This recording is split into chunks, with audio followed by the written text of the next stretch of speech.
Welcome you to the 86th anniversary commemoration of the Battle of Stockton.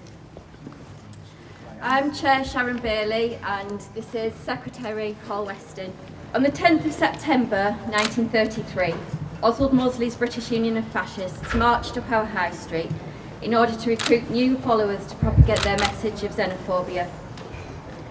2,000 locals were waiting for the BUF by the Market Cross. Stockton sent the message to the fascists that there was no place for their rhetoric in our town. The battle ensued and the fascists retreated, pushed down Silver Street and back over Victoria Bridge where their buses were waiting. So why are we commemorating this event? If you were here 10 minutes ago, that'll tell you why.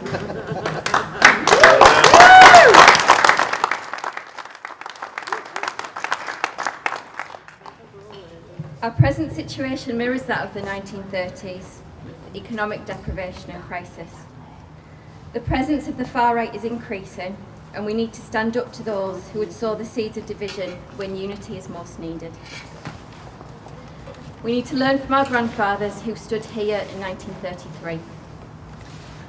Our first speaker this morning was elected as MP for North West Durham in 2017. She was made Shadow Minister for Labour in January 2018. Before becoming an MP, she was a mental health support worker and also worked for the anti-racism charity Show Racism the Red Card. Ladies and gentlemen, Laura Pidcock.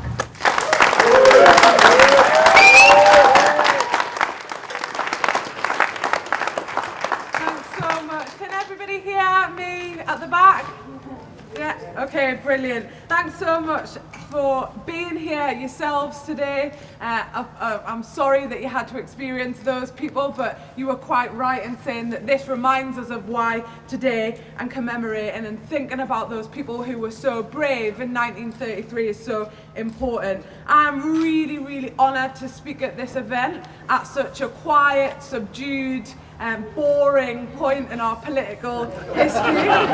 There isn't much going on at all, and actually after this I will be travelling to Brighton to preview some of our Ministry of Labour work, which will be so fundamental to a general election whenever that comes. But today is a celebration of working class strength against fascism, and I cannot imagine the bravery of those people, what it would have taken to walk down the high street, to look at those violent, racist thugs, knowing that they had weapons, knowing that they were there and putting themselves in harm's way to defeat an ideology. And even more remarkable is that those people didn't think they were going to be heroes. They didn't think they were going to be remembered or have days like this where we all come together to think of them. They didn't know they were heroes. They just did it, and they did it for us. And that is what is so remarkable about those people. And they did it 3 years before Cable Street, paving the way for working people to know that not only does racism need to be fought with words, with ideas, with class consciousness, but it also needs to be fought on the streets. So well done to anybody who took on those people this morning as well. Because if we think about the conditions in 1933, high levels of unemployment, insecurity and fear of the future, perfect fertilizers to grow racist ideas. Our class experience the same conditions today, but with even more isolation and fracturing of organised labour. And therefore the Battle of Stockton comes as a cautionary tale, does it not? It comes as a cautionary tale because the conditions today are perfect to grow and capture those who are disaffected with absolutely nothing to lose because of this system. And so our spirit and our resolve and our activism must be equal to those who fought in 1933. Yesterday I was met by a group of men, probably similar to the people you were met with today, whilst we were campaigning against school cuts. One of the schools in my constituency has had to suspend its sixth form and is going to become an academy if we don't campaign against it. And these young men, as I was unloading the car with the flyers, as you do, were shouting, "Get the immigrants out. Get all of the immigrants out." And at that point, you know, you wonder how you challenge this on the streets. What do you do in that situation?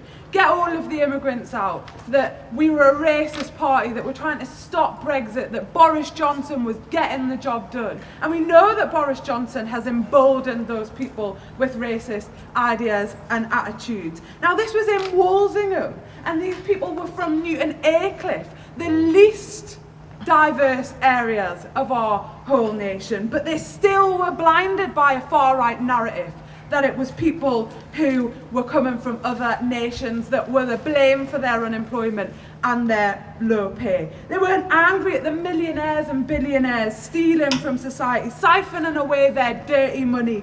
Not angry about those bosses who are willing, those exploitative bosses who are willing to suppress wages of all workers to undercut collective agreements, but angry at fellow working class people.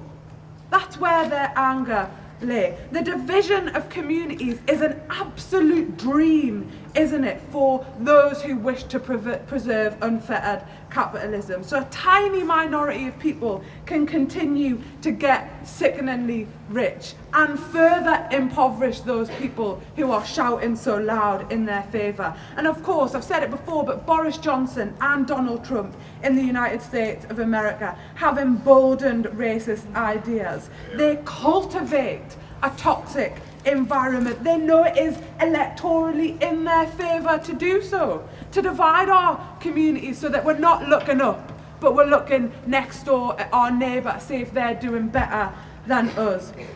I think that we can become severely depressed given these conditions, or we can be immensely hopeful for the future. And I choose the immensely hopeful path, and I choose it because there is absolutely no alternative. We know that immigrants are not a threat to working class communities, that it is austerity and hard right conservatism that is, because it deepens poverty and it emboldens the conditions for fascism. So through our conversations, which will be rooted in love, conversations with those people who feel a whole political class, a whole political establishment have let them down, and the political establishment have let working class communities down. There is our point of unity, that we will have those conversations in love, knowing that there is definitely a potential for change. In my last role, I met people who were attracted to the far right, who thought Tommy Robinson was speaking sense, who wanted to be the next leader of Britain first, and it was a matter of hours in a non-judgmental setting where we unpicked their worldview, their confusion about the system, that it took them to see how much they were being manipulated by many aspects of our media, to think that there is a simple narrative that it is immigrants that are a threat, that the whole political establishment is corrupt.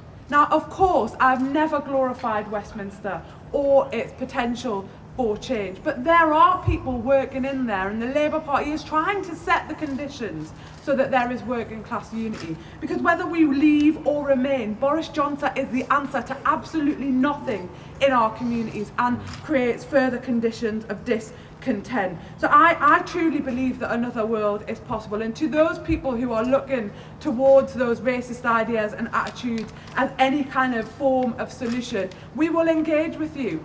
We will engage with you with compassion, with love. We will talk about our socialist narrative and how we can create a better society. But when they come to our towns and our streets, when they are violent against minority communities, when they threaten peace and stability in our communities, we will meet them and fight them on the streets as well. And that is so, so important.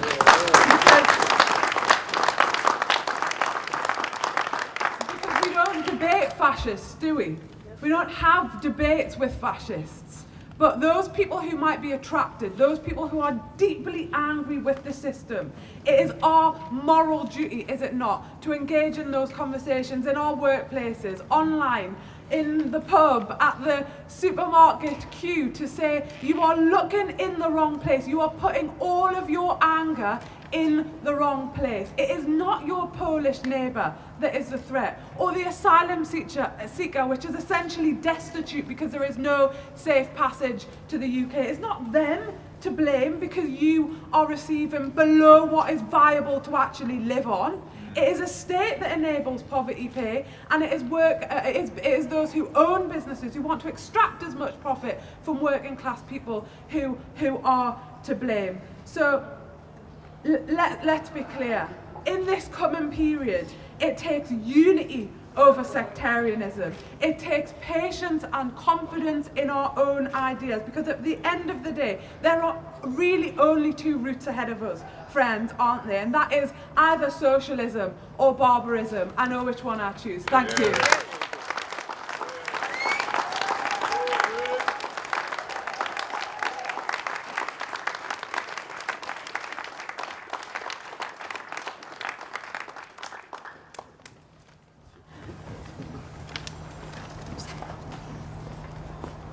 Good morning.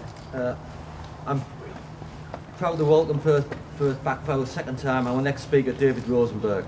David's grandparents came from the East End of London as Jewish immigrants from the Tsarist Russian Empire in the 1900s and settled around Cable Street. David is a historian, teacher and educationalist and convener of Cable Street 80, the commemoration of the Battle of Cable Street, which remembers the people of the East End standing up to the British Union of Fascists.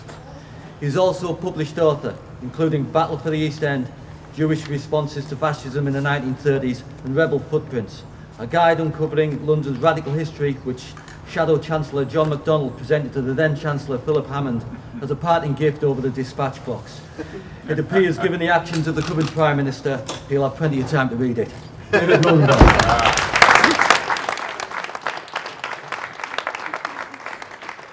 Thank you very much. Thank you for inviting me here once again.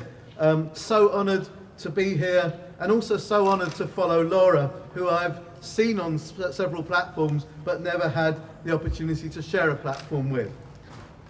Last year's event, where the plaque was unveiled, was such a memorable occasion. And it was a testament to the fact that the struggle against fascism was won by the collective efforts of people all around the country. Here in Stockton, you were ahead of the curve. Oswald Mosley's British Union of Fascists were barely in existence for 11 months when you showed that you understood the threat that fascism posed to the working class and to the country. And I know that they were not in a hurry to come back here. I bring greetings to this rally, firstly as the convener of Cable Street 80, the campaign that organised a celebration 3 years ago of the iconic battle against fascism that took place in London in 1936, a battle that involved hundreds of thousands of people. I also bring greetings from my local MP. I'm one of the fortunate people to be in Islington North, and my MP is somebody called Jeremy Corbyn, and he sent a message through last night saying the Battle of Stockton was one of many heroic efforts to prevent the rise of fascism in our society. Their fight brought people together to achieve progress and not allow racists to divide by use of anti-Semitism or any form of racism. Today we need that same unity as racists promote division and hatred and attack asylum seekers looking for safety. Thank you to all commemorating the Battle of Stockton. From our history, we equip ourselves for the future. Jeremy Corbyn. And finally, in the greetings department, I bring greetings from the Jewish Socialist Group, an organisation I joined as an 18-year-old in 1976, but which was formed earlier by older working-class Jewish activists in Manchester who had cut their teeth politically in the fight against poverty and fascism in Manchester in the 1930s. And I put those two things, poverty and fascism, together very deliberately, because in our history, in the history of other countries, fascists can only get a hearing at the base of society when that base, the working people, the wealth creators, suffer pernicious social inequality, subsist on starvation wages, are frequently unemployed, when they struggle to pay the rent and are disparaged, ignored and neglected by those with power and wealth. And When they lose, people who lose their hope, people who lose their self-worth and their identity become prey to demagogues who offer to make the country great again, and who speak a language of national salvation and redemption. Mosley presented his movement as a movement, in his own words, that would mobilize energy and manhood to save and rebuild the nation, and as he put it, offered young people the chance to serve their country in times of peace, not just in times of war. And those who speak that language of national salvation today, whether it's Johnson and Farage here, Bolsonaro in Brazil, Orban in Hungary, Trump in America, are also those who have never and will never know hardship. A few months after the fascists were battered and chased out of Stockton in 1933, when they tried to exploit the suffering of ordinary working people in the northeast, Mosley then made his big push in London with a series of huge indoor rallies, their largest one being at Olympia Exhibition Centre in 1934, filled with 15,000 people. Who were the 15,000? Well, among them were 1,000 stewards in black shirt uniforms, some of them armed with knuckle dusters. It also included 150 members of Parliament, mainly Tories, who were there looking for political inspiration. A few members of the House of Lords turned up wearing black shirts. You needed a ticket to get in, and the cheapest ones were snapped up by workers. The pricier ones were bought up by those who arrived in evening dress, in Rolls Royces, Daimlers and Jaguars. The anti-fascists understood who was in charge. One of their slogans then was, "Mosley has the millionaires, but we have the millions." And it's a slogan worth updating today. And really all you need to do is change the name. At that time though, the anti-fascists here in Britain had thousands rather than millions, but they were used very effectively. In Britain in 1934, the most organised political groups active in anti-fascist work were the Communist Party and the Independent Labour Party. And despite their differences, they held a noisy, united demonstration outside Olympia all evening. Mosley knew that would happen. What he hadn't counted on was anti-fascists getting inside the hall. But they did that with the accidental help of a strong Mosley supporter. And that Mosley supporter was Lord Rothermere, who owned the Daily Mail. Now, Rothermere made the mistake of offering to give £1 and a ticket to a Mosley rally to people who got their letters published in the Daily Mail. The caveat was that the letters had to begin, "Why I like the black shirts." And the competition is closed now, by the way. But some clever anti-fascists wrote spoof letters about why they liked the black shirts. They got the tickets, they forged some more, and dozens of anti-fascists were dotted around the hall as Mosley went up to speak. The hall was dark, but with a spotlight trained on Mosley. He was 3 minutes into his speech when a heckler stood up and shouted, "Down with Mosley, down with Mussolini, down with Hitler. Fascism means hunger and war," and sat down again. Mosley was thrown off his stride, and then he picked himself up again, but hecklers stood up at 3-minute intervals, like clockwork, from different parts of the hall, making similar interventions. Eventually Mosley gave a signal, and the next time hecklers stood up, they were pulled out of their seats by black shirt stewards and viciously beaten up inside the hall, right in front of everyone that Mosley wanted to impress. Then they were taken to a corridor outside the hall to be beaten some more, thrown down the stairs and shoved out the building with blood all over them. Around 80 anti-fascists who showed the same courage that your community in Stockton had shown needed medical treatment that night. But remember that heckle. Fascism means hunger and war. It did then, and it does now. The ingredients of fascism are ultranationalism, racism, misogyny, eugenics, authoritarianism, militarism, scapegoating. And we have to look for these signs, and we have to expose them and fight back on all these fronts. but we always have to be aware of where fascism leads if it succeeds: hunger, oppression, destruction. The love affair between Mosley and the Daily Mail peaked in 1934, and it cooled a bit after the violence at Olympia. As much as Rothermere loved the ideology, he didn't want to be publicly associated here with violence. But I emphasize here because Rothermere was a dedicated fan of Adolf Hitler right through the 1930s, knowing full well not just the vicious abuse and discrimination that Jews suffered in Nazi Germany, but also the brutal physical violence meted out to them in the 1930s.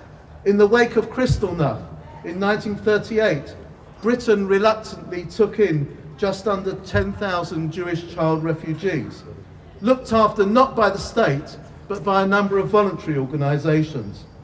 But that was in the face of the most horrendous newspaper campaigns by people like Rothermere's Daily Mail and the Sunday Express and others who claimed that alien Jews were pouring into the country. Refugees get jobs while Britons get dole. And when Hitler invaded the Sudetenland, Rothermere sent him a telegram congratulating him, saying he looked forward to the day when Adolf the Great was recognised as such in Britain. The Rothermere family remain in charge of the Daily Mail, and they and other titles of the right-wing press continue today to scapegoat immigrants and refugees, vulnerable minorities, who pay with their blood on the streets for the racist incitement in newspaper headlines. That same right-wing press also try to divide anti-racists by posing, for example, as friends of the Jewish community, and try to link modern anti-Semitism with the left rather than the right, where it has traditionally flourished. They might fool some people, but they don't fool me. You only have to look at the bigger picture around the world to see where anti-Semitism today lives and where it is thriving. It's thriving within the populist right and far right in Central and Eastern Europe, where Holocaust revisionism is increasing and conspiracy theories about the Hungarian Jew George Soros are spreading. Anti-Semitism today rides in tandem with Islamophobia and anti-Roma prejudice. It's thriving among the more deeply ideological members of the populist right in Germany, France and Sweden, and amongst our own splintered far-right forces here in Britain. We have also seen its murderous impacts from ultra-nationalist white supremacists in America. Trump, as Laura said, has emboldened these well-funded fringe white supremacist forces. Now, last October, just a few weeks after our commemoration here in Stockton, I was at an equally moving event in front of the huge mural in East London celebrating the Battle of Cable Street.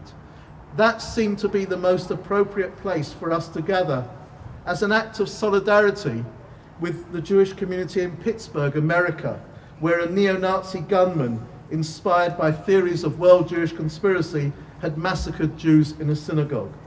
Within 24 hours, we mobilized 250 people there. There are, of course, many synagogues in America, but the location of that massacre was not random. It was a synagogue known for the support it gives to projects that defend and assist beleaguered refugees. It was one of several armed attacks that far-right gunmen have perpetrated in different countries since we last met in Stockton. Even more people were killed in the massacre at a mosque in Christchurch, New Zealand, where the same far-right ideology was present. So what do? We remember our history not only to honour those who fought before us, but to learn from their determination, their sense of purpose, and the principles and practice of earlier generations of anti-racists and anti-fascists.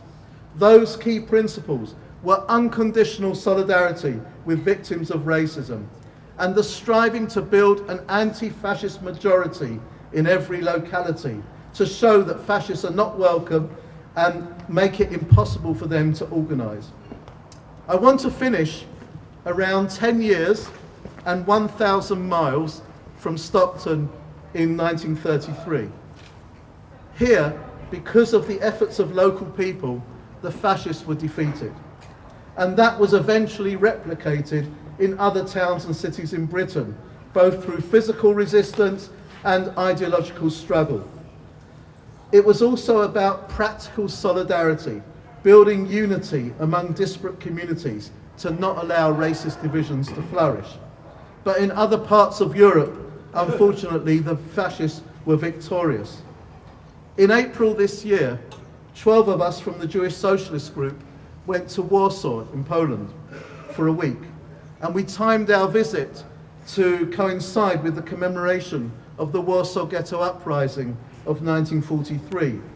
We visited museums and memorials, the death camp at Treblinka.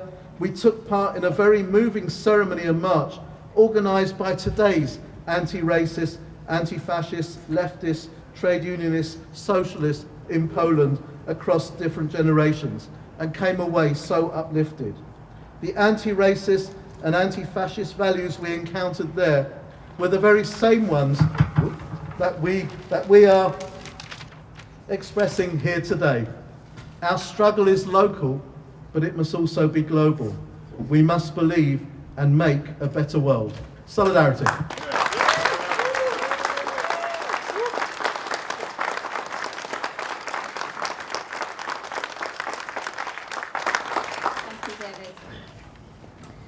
Gallagher is a local poet, and one of his short poems features in the Battle of Stockton book that was released last year.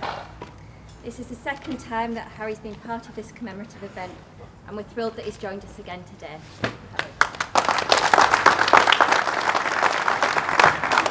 Thank you very much. Can you hear me okay? Yeah. I'm a bit tall for the microphone, but never mind. And it's very bright. Okay, it's quite difficult to listen to poetry. The poets can just put you to sleep. I'm going to try not to do that this morning. I've written a piece which I don't know why I'm telling you this, because I'm not allowed to read it yet. I've just been commissioned by the BBC to write a celebratory piece about our area, and I've checked with them and they won't let me read it out this morning. You'll have to wait till next month, it's coming out. But I'm going to start in Middlesbrough, which is a bit odd since we're in Stockton. I'm actually from Middlesbrough, but I read this now. I was written several years ago, because Middlesbrough, where I was born and brought up, was built by immigrants. Before the 1800s, there was nothing there. And so this national rise of nationalism, to use the same rooted word twice really, is appalling. My hometown was built ostensibly, chiefly by the Irish really. People came over in the famine. And added to that were people from Germany and Holland who built the early ironworks and the steelworks. And so scenes like that appalling one that we all witnessed this morning, I don't understand where it comes from. Well, I do. It comes from poverty and unfairness in society, which has nothing to do with people from overseas whatsoever. So I'm going to start off with this. And this is a plea really to remember that we all come from somewhere else. This is called Moulded from Ferris. This town was moulded from Ferris, on the backs of the Irish and the miners shipped in from the Southland to these badlands. From the stench of the chimneys to the quench of the bars, lining the streets of a town made of iron. On the bodies of every Patrick and Michael and Rose and Colleen, and the skinned knees and elbows of thousands of children, playing and dancing on cobbles and grime. They're building a future in 3/4 time. And down in the Kinbilly, they're drowning the cares, draining the dregs from the last of the kegs. But while daddies are drinking, mammies are cleaning.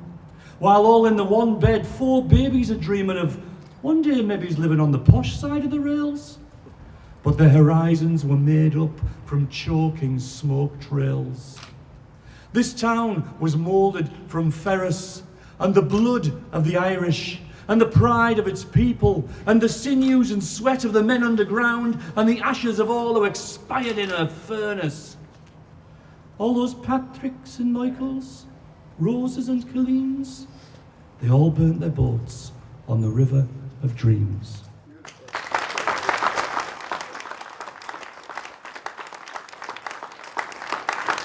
Thank you very much. Too kind.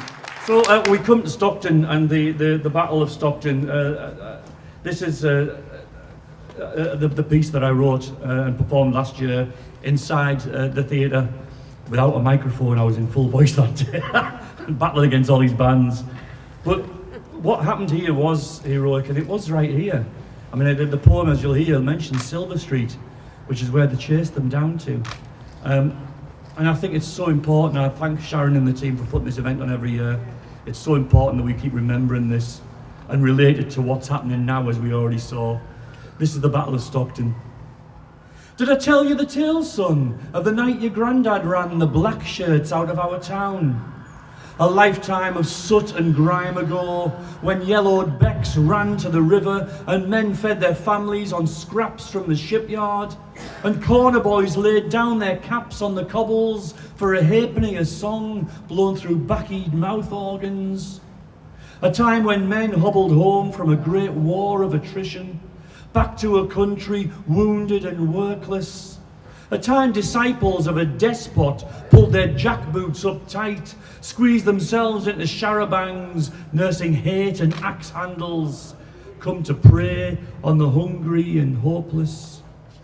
And did I mention, son, that your granddad and his mates stood shoulder to shoulder, solid as steel, and silenced the bellows with pelters and chanting?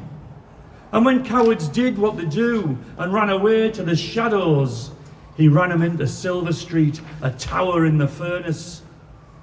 See, what those goons didn't know, son, is where your granddad was really from. He was from Ireland and Russia and Germany and Holland and the steppes and all points north, east, south and west. They'll come back again, son, these monsters and clowns, baying at the different, the weak, the beaten down. Just remember whose granddads ran them out of our town.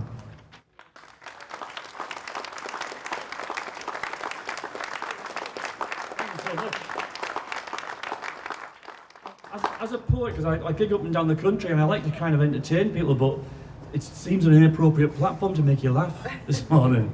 So I'm going to bring it up to date. This was written about a month ago, and it was written on watching a nationalist, I won't name them because it's not worth it. It was written on watching a nationalist politician on television spouting off in such a rude and awful manner that it makes you ashamed to be British, much less English. So this is called You Do Not Speak For Me. You're being very patient, well done.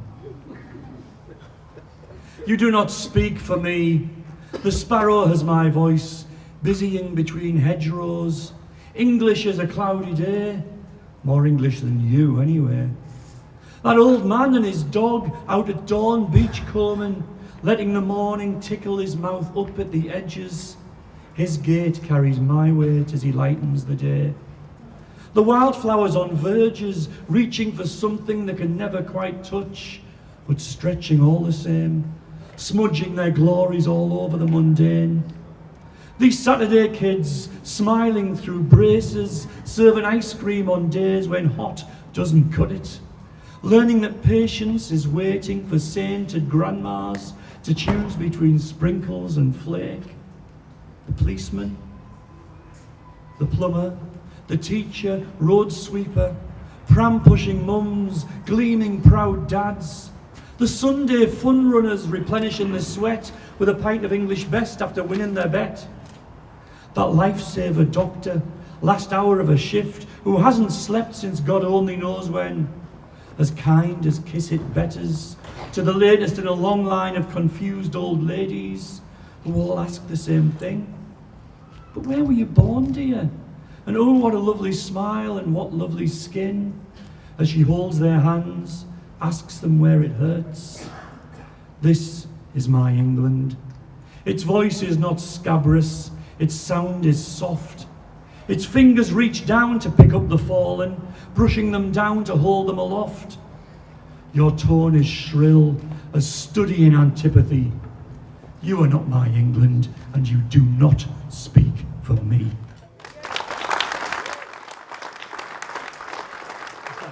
Thank you very much. I'm going to finish off with two little verses written yesterday morning. It was such a lovely day, and after an extraordinary week in Parliament, this spilled out onto the page. so I've never read it aloud before. Thanks so much for listening and have a great day. The back door is open, the garden full of colour. The sun's in his heaven, my cup couldn't be fuller.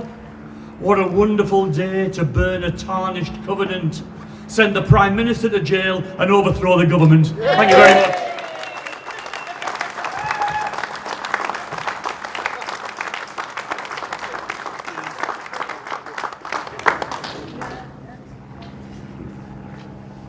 Thanks, Ali, that's brilliant. Our next speaker is a lecturer at St Mary's University.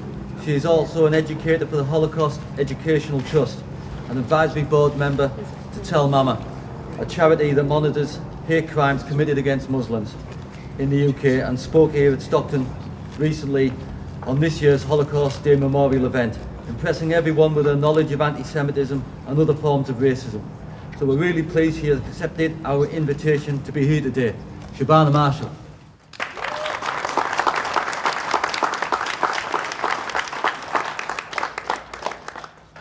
It's an absolute honour and a pleasure to be stood here before you today. That you should be here despite that rude interruption at the start. Timely reminder of why this commemoration is so important.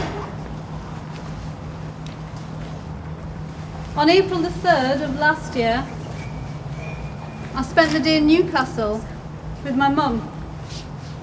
She's an elderly lady who lives on her own. This wasn't a regular social visit, but one born out of concern for her safety. Because a letter circulated on 3rd of April had named that day Punish a Muslim Day by a man called David Parnham, a 35-year-old council worker in Lincoln. The letter encouraged a day of violence against Muslims, scored on a point system. For example, tearing a headscarf from a Muslim lady's head could earn you 10 points, whilst torturing a Muslim with a knife or a gun could earn the perpetrator 500 points. The date was chosen deliberately to mark the birthday of white supremacist Dylan Roof, convicted of killing 9 black worshippers at a church in South Carolina, and to whom Parnham had sent a fan letter in 2016. Copies of the Punish a Muslim Day letter was sent to MPs, Muslim businesses, mosques and individuals' homes, but news of the letter spread well beyond their recipients. The letter understandably caused great distress and fear amongst Muslim communities, and for people like my mum, vulnerable and visibly Muslim, these fears were no doubt heightened. Parnham was thankfully convicted of attempting to incite violence and other terrorist acts just this week past. In August of last year, our now Prime Minister wrote an article in which he labelled Muslim women wearing burqas and niqabs to letterboxes, comparing them to bank robbers. On the spectrum of abusive language, this might sound quite mild. And yet, in the week that followed these comments, TellMAMA, a charity that monitors hate crimes against Muslims, saw a spike in attacks on Muslim women, from 8 reported the weeks prior to his comments to 38 in the week following his comments, in which the perpetrators echoed the language used by Johnson. This serves to demonstrate the impact of inflammatory and dehumanizing rhetoric on ordinary citizens' lives, and the extent to which they embolden racists and legitimize their abusive behavior. And as we know, Muslims are not the only victims of hate crime. Anti-Semitic incidents also continue to rise in the UK, be it verbal abuse in a virtual or public space, swastikas and slogans that reference gas chambers being daubed on homes and cemeteries, or physical attacks on individuals. The Community Security Trust, who amongst other things support victims of anti-Semitic hatred, recorded 892 anti-Semitic incidents in the first 6 months of this year alone. For years now, synagogues have felt it necessary to lock their doors and employ security to protect their congregations. It's shocking to know that this is happening now in Britain, both locally and nationally. To be a victim of hate crime can be devastating. It can impact your ability to go about your daily life, to navigate public spaces.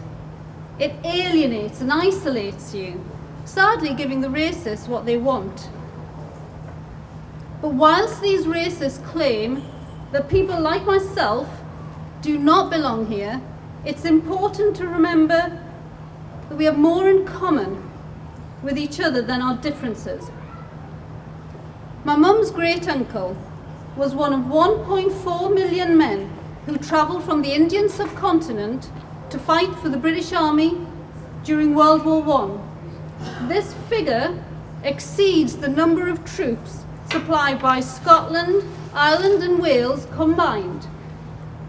Mum also had uncles who fought alongside British soldiers during World War II, when once again Muslim, Hindu and Sikh soldiers from the subcontinent volunteered in their millions to fight for Britain. The British Armed Forces numbers were swelled further with the addition of troops from the West Indies. These same troops, when demobbed after the war, would return to post-war Britain to help rebuild her, forming part of what we now refer to as the Windrush generation. We have seen in the treatment of their children during the recent and ongoing Windrush scandal why, as a country, we need to form a more honest and nuanced understanding of our shared histories, rather than accepting the jingoistic Anglo-centric histories promoted in public discourse. Yep. Without the millions of people of empire who volunteered to fight for Britain, there is no doubt in both world wars victory would not have been possible. To acknowledge this in our national memory is a step towards reframing and revising our understanding of this country's relationship with the rest of the world. My dad was one of the many people who in the 1940s and 50s moved to England from Commonwealth countries like Pakistan to help plug the 1.3 million labour shortage, thus helping to rebuild Britain's post-war economy. And he always took great pride in that. Furthermore, the newly independent Pakistan he left behind still held close ties with Britain, choosing to keep 500 military officers in command positions well into the 1950s.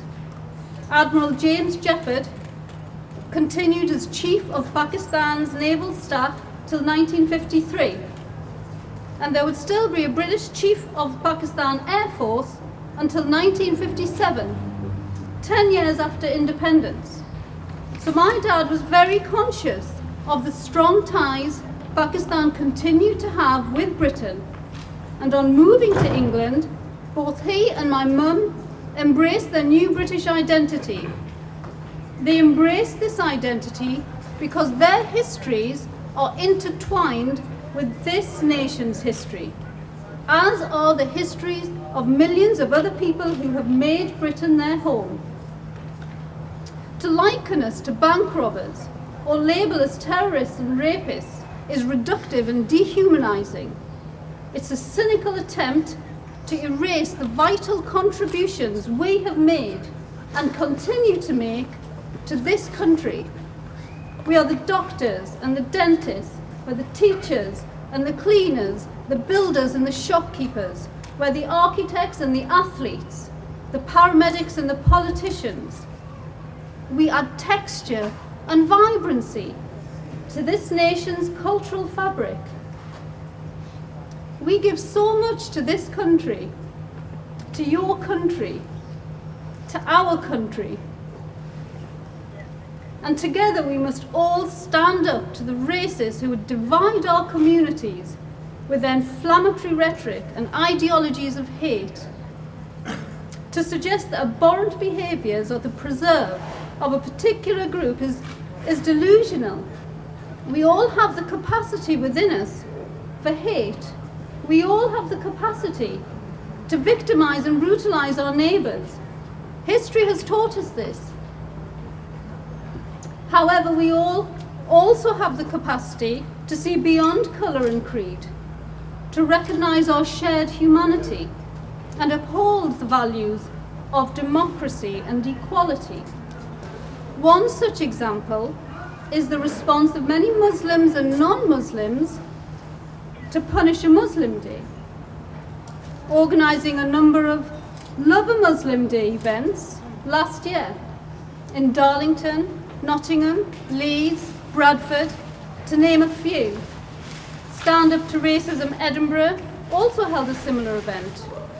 Some even went so far as organising their own point system, where you could earn 10 points for smiling at a Muslim, 100 points for inviting a Muslim into your home, and 500 points for fasting during Ramadan and celebrating Eid. There are many good friends here today who have again and again united to stand up to the various racist groups who have continued to come to our town to preach hate. These friends echo the spirit of solidarity seen here 86 years ago in the Battle of Stockton. I want to finish by sharing the now well-known words of German pastor Martin Niemöller. The decision to use these words was not taken lightly. Historically, he is a controversial figure. In the early 1930s, as a German nationalist and anti-Semite, he supported the Nazi Party. However, he also publicly spoke out against the regime, at great risk to himself, specifically to oppose the Nazi interpretation of Christianity, which refused to recognise so-called non-Aryans who had converted to the Christian faith. He came to defend German Jews, but only those who had converted to Christianity. He otherwise remained an anti-Semite throughout the 1930s. After the war, he controversially called for acknowledgement of collective German guilt and argued that German complicity in the Nazi persecution had led to the murder of millions of innocent people, and by the end of his life he became a pacifist. Martin Niemöller highlights for us how characterising people as good or evil, saints or sinners, is problematic. This is a pro-Nazi anti-Semite who after the war comes to regret his position and shift his views, giving a series of lectures preaching collective guilt for Nazi persecution and atrocities. This was at a time when a defeated Germany sought to deny knowledge of Nazi atrocities, and in doing so deny responsibility for the way trade unionists, homosexuals, Jews and others were victimised during the Nazi era. It is in this context that Niemöller said the following words, emphasising the importance of speaking out against hate in all its forms. First, they came for the socialists, and I did not speak out because I was not a socialist. Then they came for the trade unionists, and I did not speak out because I was not a trade unionist. Then they came for the Jews, and I did not speak out because I was not a Jew. Then they came for me, and there was no one left to speak for for me. Thank you very much.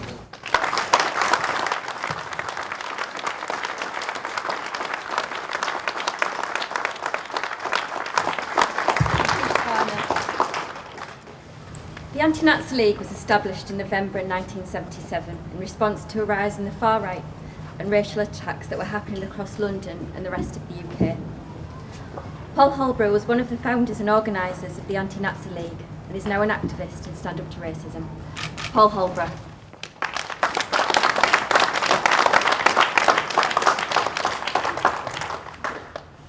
Thank you, Sharon and Paul and the rest of the committee for inviting me up today, up here, and in this beautiful weather. I don't know why I live in London at all, actually.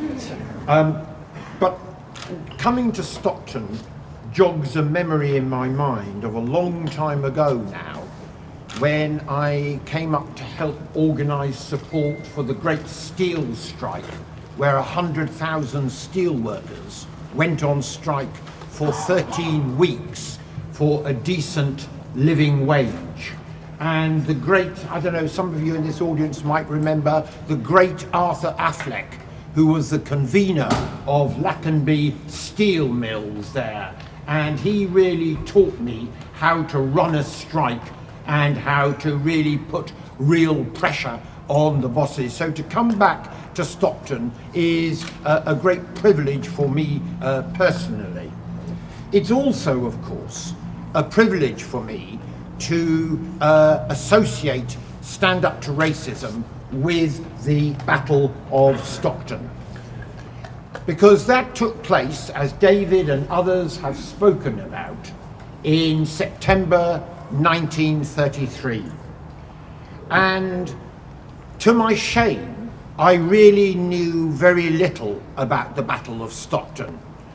But when you think of that date, September 1933, I think it's fair to say that was the first international reaction to the catastrophe of Adolf Hitler coming to power in January 1933.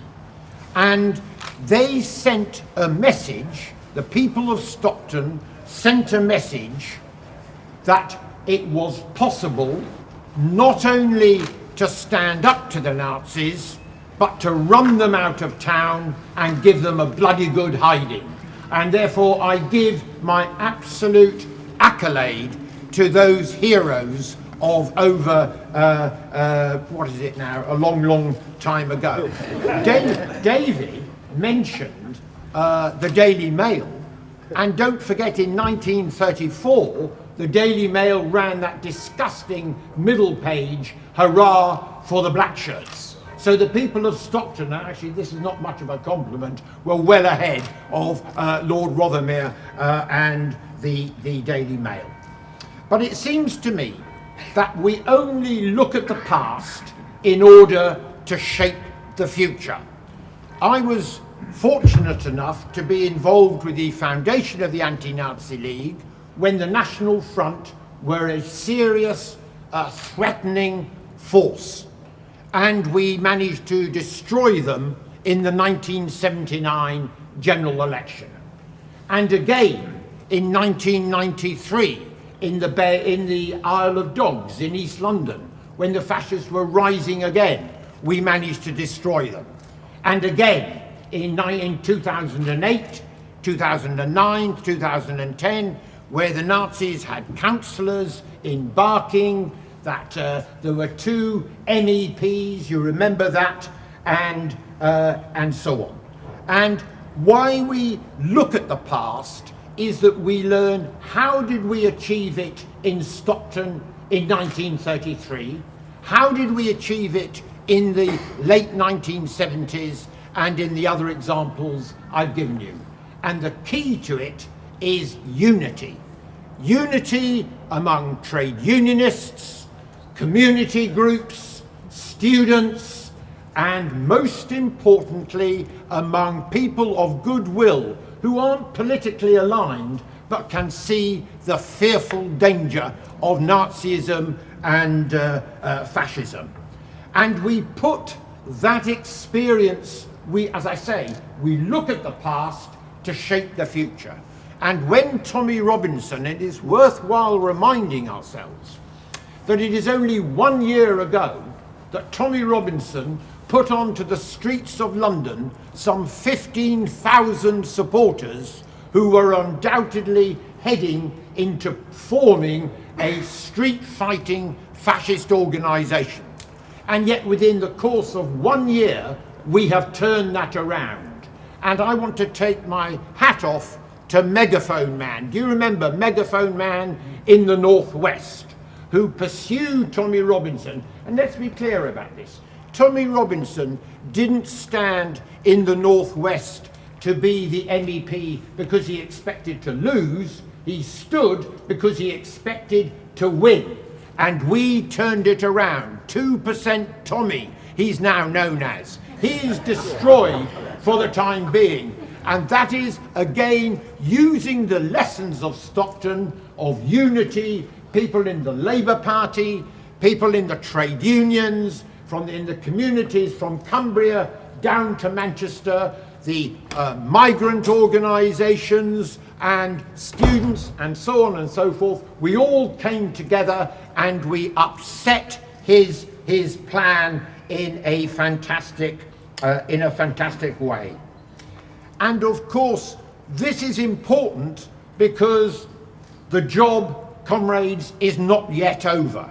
We, in the Stand Up to Racism, I believe, have gone through one phase, but now we are facing a new phase. And that phase, as Shabana pointed out just now, but also as that fantastic speech in Parliament this week, the Sikh MP, Tan Desai. What a brilliant speech. Absolutely brilliant.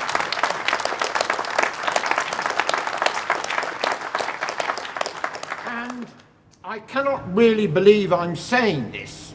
We have a Prime Minister who shuffles and evades, but crucially refuses to withdraw those disgusting slurs against the Asian, Muslim minorities inside this country. And Shabana is absolutely right. For every racist phrase that Johnson and other members of the Tory party express, there will be physical assaults on women who wear the hijab or the niqab, as TellMAMA has absolutely underlined. And when we had Punish a Muslim Day in Islington, we mobilised 150 people to stand at Islington Town Hall to stand in solidarity with our Muslim brothers and sisters. And that is part of the challenge that we face today. But that challenge is not just Johnson, it's not just the Islamophobic Tory party, and let's be totally clear, as Islamophobia rises, so does anti-Semitism. And we stand as strongly against anti-Semitism as we do against Islamophobia. I don't buy this in any way whatsoever that Jeremy Corbyn is an anti-Semite. I regard that as a disgusting slur. I've known the man.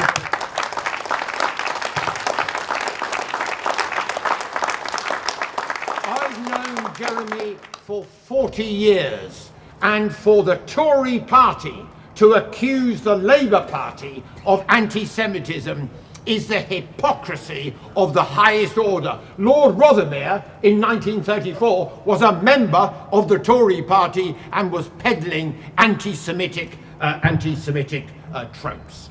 But the challenge is broader than that, because Johnson is modelling himself on his mentor and his godfather, Donald Trump. And perhaps I'm going off message here, but let me just say this, that the coming general election, in spite of everything that Johnson is saying, all the terrible things he has said, he's doing, I hope that during this meeting another few members of the cabinet have resigned. You never know. But let me just give a warning. Johnson is going to portray himself as the insurgent against the establishment, the insurgent against Parliament, and so on. And I would respectfully suggest to Jeremy that he has to out-insurgent Johnson. He has to be more radical, bolder, and clearer to appeal to people in your area and beyond in order to stand against the threat that we all know. And of course, it's not just Islamophobia, it's not just anti-Semitism, it's the plight of 2.5–3 million EU citizens who are in limbo land at the moment. And of course, the British citizens over in Europe. And we from Stand Up to Racism have to say we've got the battle against Johnson. No to Johnson, no to racism. Whether you voted Leave or Remain, we need to come together to squeeze out that racist message. But we also have to say we stand full square for full rights for EU citizens in this country. No ifs, no buts. That's what Stand Up to Racism.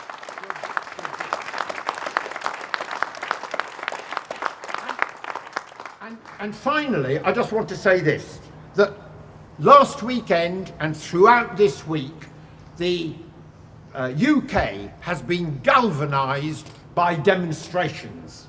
And therefore, it gives me great joy to realise that those demonstrations are not just anti-Brexit demonstrations. They're not just Remain demonstrations. These are demonstrations of people who are outraged at the way in which Johnson is usurping those hard-won parliamentary rights that all our forefathers fought for 50, 100 years ago. And equally, people want to get those Tories out over the question of racism, over the question of austerity, and over the question of falling living standards, low wages, bad housing, student debt as well. And it seems to me that the overwhelming issue that binds us all together, whether we will Leave, whether we will Remain, is funnily enough the weather today.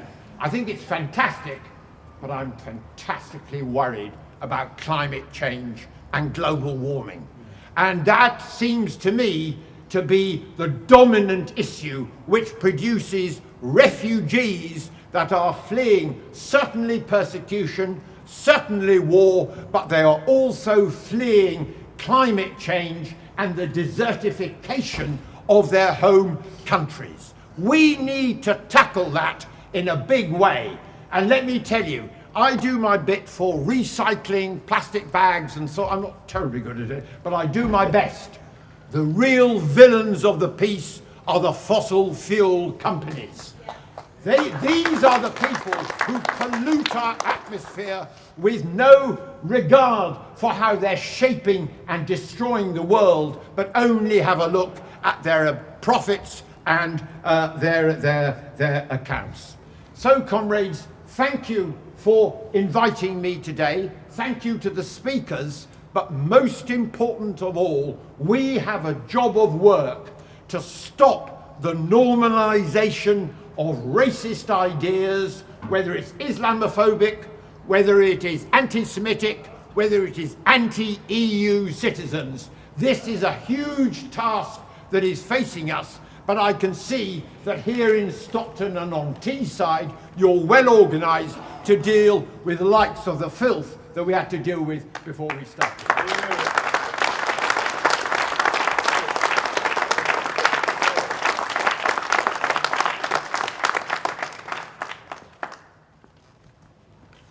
Thanks, Paul.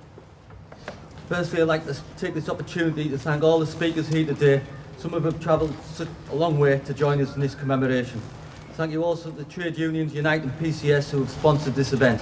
Thank you also to the Tees Music Alliance who have helped to make this event possible, and to the small group of volunteers who have worked tirelessly all year to enable this event to go ahead.